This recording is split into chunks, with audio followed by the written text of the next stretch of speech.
जिनके दर्शन से कटे जन्म जन्म के पाप, जिनके सुमिरन से मिटे भव भव के संताप, जिनका उज्ज्वल ध्यान है तीन लोक में सार, ऐसे वीर जिनेश को वंदू बारंबार, ऐसे वीर जिनेश को वंदू बारंबार।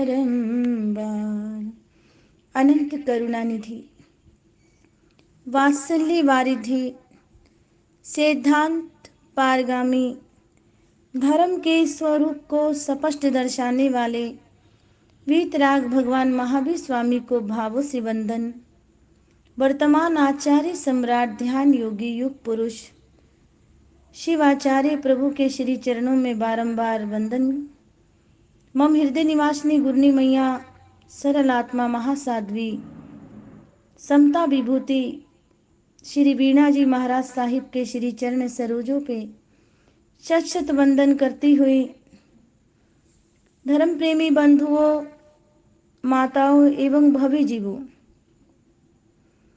आपने एक दिन पूर्व सुख के ऊपर प्रसंग श्रवण किया और उसके अंतराल में एक कड़ी उसकी जो आपके समक्ष आज रखने जा रही हूं, एक दृष्टांत के रूप में। एक बार रोम देश पर शत्रुओं ने आक्रमण किया। वहां के प्रतिष्ठित अच्छे लोगों को उन्होंने हथकड़ियों से जकड़कर जंगल में छोड़ दिया था। वे सब जोर जोर से रो रहे थे, चिल्ला रहे थे, किंतु एक आदमी एकदम शांत बैठा था। वह लुहार था, लोहे का काम करता था, जिसने सारी जिंदगी हथकड़ियां बनाने में गुजार दी थी। वह ये सोचकर निश्चिंत था कि शाम से पहले मैं इन हथकड़ियों को तोड़कर घर चला जाऊंगा। गौर कीजिए, सब लोग रो रो कर थक गए तो चुप हो गए। इधर अचानक लुहार ने रोना शुरू कर दिया। उस जंगल में एक फकीर बरसों से रहता था, कई सालों से वहां पर रह रहा था। ये दृश्य देखकर उसने लुहार से रोने का कारण पूछा तो वह बोला, मैं इन हथकड़ियों को तोड़ नहीं पाऊंगा क्योंकि ये तो मेरे द्वारा बनाई गई हैं। इन पर मेरा नाम भी खुदा है। मेरे रोने का यही कारण है, मैंने आज तक कभी कमजोर हथकड़ियां नहीं बनाई। बड़ी विडंबना है। धर्म प्रेमी बंधुओं, भवी जीवों, वो लुहार कहता है कि जो हथकड़ियां मेरे हाथों में हैं, पैरों में हैं, इन हथकड़ियों को मैंने स्वयं बनाया है। फकीर ने मुस्कुराकर कहा, इसमें रोने की क्या बात है?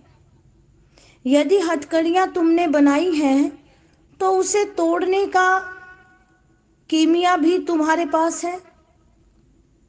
अपने से एक सवाल पूछकर देखो, हथकड़ियां बड़ी है या हथकड़ियां बनाने वाला बड़ा है?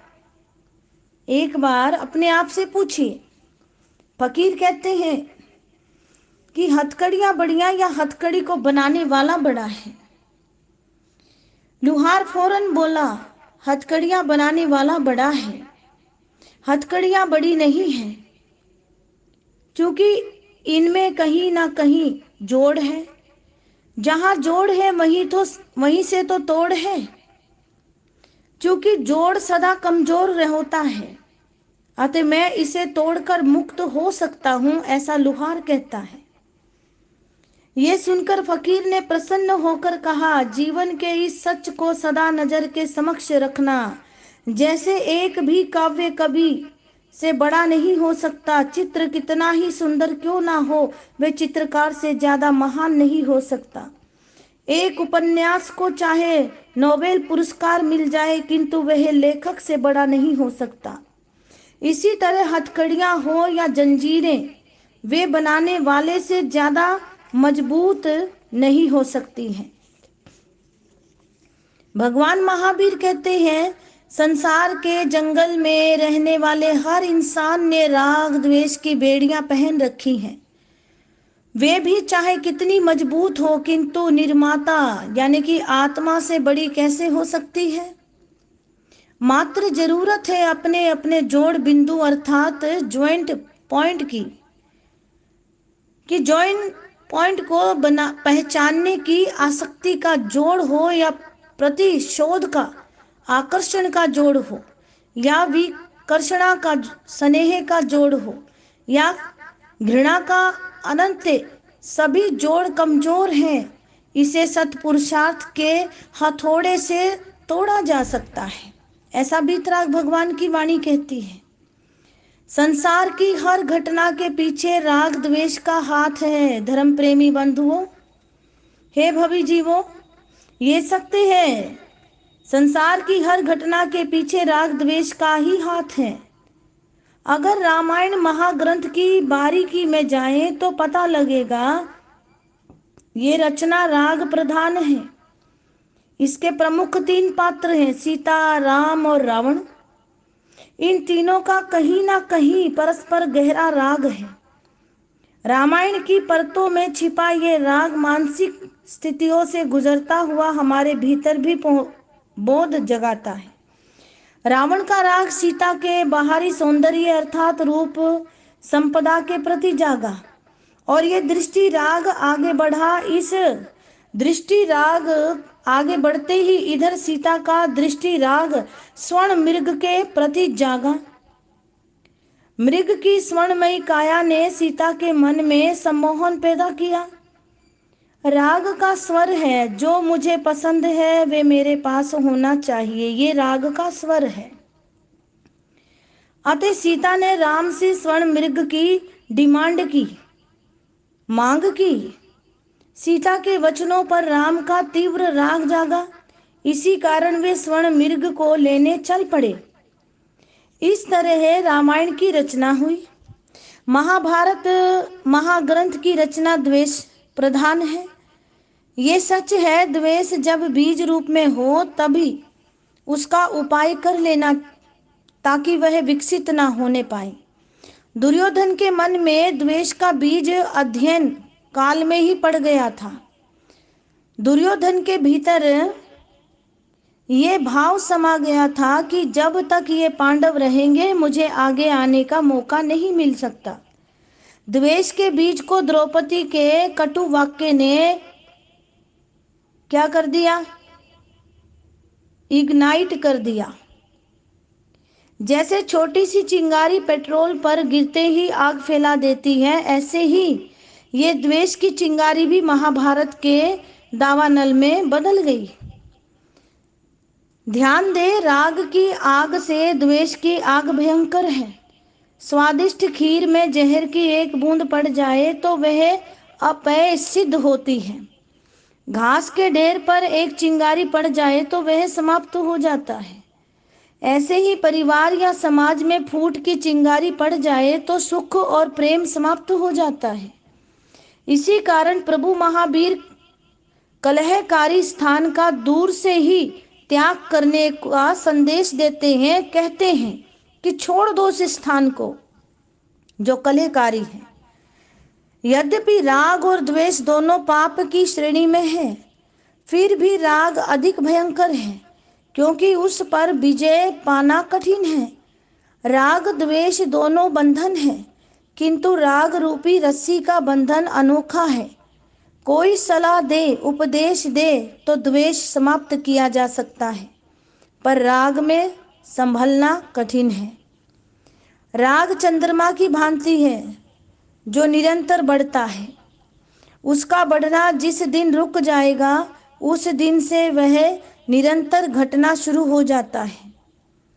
और अंततः द्वेष में ही परिवर्तित हो जाता है। यही क्रम जारी रहता है। राग की एक खासियत और है धर्म प्रेमी बंधुओं, उसमें रहा मीठापन सामने वाले के दोष को देखने नहीं देता। एक भंवरे में क्षमता है कि वह लकड़ी को आर पार छेद कर सकता है, किंतु सूर्यास्त के समय यदि वह कमल में बंद हो जाए तो सारी रात उसमें बंद रहता है, परंतु कमल की कोमल पंखुड़ियों को छेद कर बाहर नहीं आता। पुष्प के प्रति राग के कारण क्षमता होते हुए भी वह पंखुड़ियों को छेद नहीं पाता। कौन? भंवरा। ऐसे ही राग का मीठापन हमें राग को भी पाप नहीं मानने देता। द्वेष मन को अच्छा नहीं लगता, इसीलिए हम जान लेते हैं और मान भी लेते हैं कि द्वेष करना पाप है। राग इतना सूक्ष्म है कि पकड़ में नहीं आता, इसलिए राग को तीव्र बंधन बताया है। गणधर गौतम स्वामी ने राग को स्नेह पाश कहा है। ये ऐसा गाढ़ इसलिए राग को तीव्र बंधन बताया है कि ये ऐसा गाढ़ बंधन है कि इंसान दुखी होते हुए भी इसे छोड़ना नहीं चाहता। भगवान महावीर की वाणी कहती है, राग की विविध अवस्थाओं को जानकर उसे मंद करो। जो राग अशुभ प्रवृत्तियों का निमंत्रणक है, सबसे पहले उस पर ब्रेक लगाओ। ये राग गंदे नाले की भांति अशुद्ध है। चोरों का धन के प्रति या नेताओं का सत्ता के प्रति जो राग है, वह नीति अनीति एवं कर्तव्य अकर्तव्य को समझने नहीं देता। सबसे पहले इस अशुभ राग को छोड़ना आवश्यक है, ऐसा वीतराग भगवान की वाणी कहती है। परिवार, मित्र, स्नेह संबंधी जिसमें हम जुड़े रहते हैं, उनके प्रति जो राग होता है वह मध्यम राग है। वे ना शुभ है ना अशुभ है। इस राग में पारिवारिक मोह के साथ इंद्रियों के प्रति रहा हुआ सामान्य आकर्षण भी सम्मिलित है। दान, परोपकार, सेवा आदि शुभ कार्यों में संलग्न रहना, देव, गुरु और धर्म के प्रति श्रद्धा होना प्रशस्त राग है। गौतम स्वामी को भगवान महावीर के प्रति प्रशस्त राग था, जो तारने वाला। प्रशस्त अनुराग की ऐसी उत्कृष्ट अवस्था राग को धीरे धीरे समाप्त कर देती है। संक्षिप्त में, राग चाहे कैसा भी हो, कितना भी हो और किसी से भी सतर्कता कोई ना हो, उसे छोड़ना ही होगा। राग छूटते ही द्वेष छूट जाएगा। इसलिए सर्वज्ञ भगवंतों की वीतरागी वाणी है। कहा जाता है क्योंकि उन्होंने राग पर सर्वथा विजय प्राप्त की है। इस प्रकार वीतरागता को प्रकट करना हमारा दृढ़ लक्ष्य बन जाए तो राग को घटाना भी आसान हो जाएगा।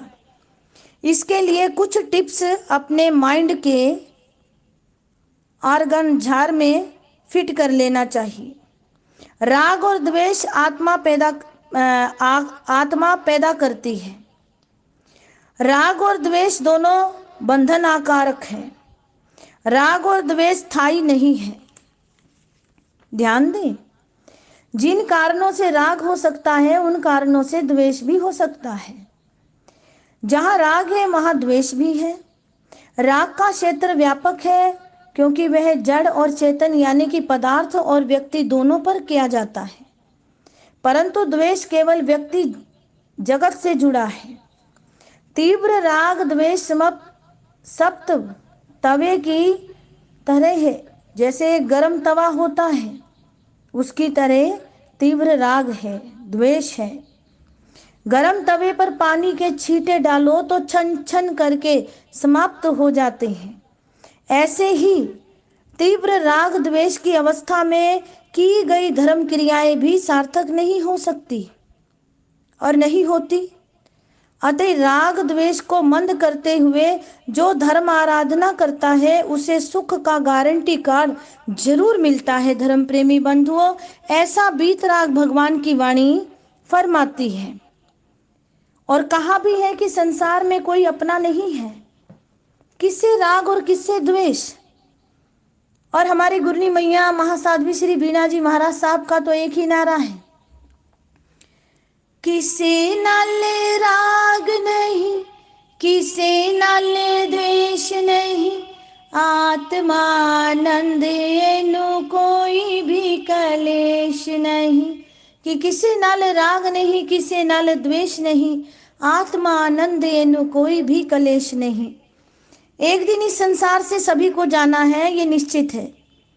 किसी की अर्थी को सड़क से गुजरते हुए देखकर ये मत कहना कि बेचारा चल बसा। कोई राग और द्वेष मत दिखाना, चाहे वो बुरा था चाहे भला था।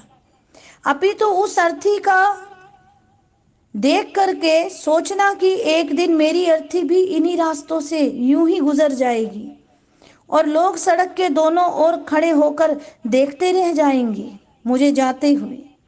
उस अर्थी से अपनी मृत्यु का बोध ले लेना, क्योंकि दूसरों की मौत तुम्हारे लिए एक चुनौती है। अर्थी उठाने से पहले जीवन का अर्थ समझ लेना हमारे लिए जरूरी है। यही बीतराग भगवान ने कहा, वरना बड़ा अनर्थ हो जाएगा। राग और द्वेष में ही हमारा जीवन इसी प्रकार समाप्त हो जाए, ये कभी भी गवारा नहीं होना चाहिए। बीतराग भगवान की वाणी आपके समक्ष इसी प्रकार प्रतिदिन चलती रहेगी। इन्हीं शब्दों के साथ वाणी को विराम देती हूँ। राग और द्वेष को आप अवश्य में समझे होंगे और कुछ ना कुछ अवश्य में आपने ग्रहण किया होगा। आई होप, मैं उम्मीद करती हूँ कि आप जरूर ग्रहण करेंगे। ओम शांति।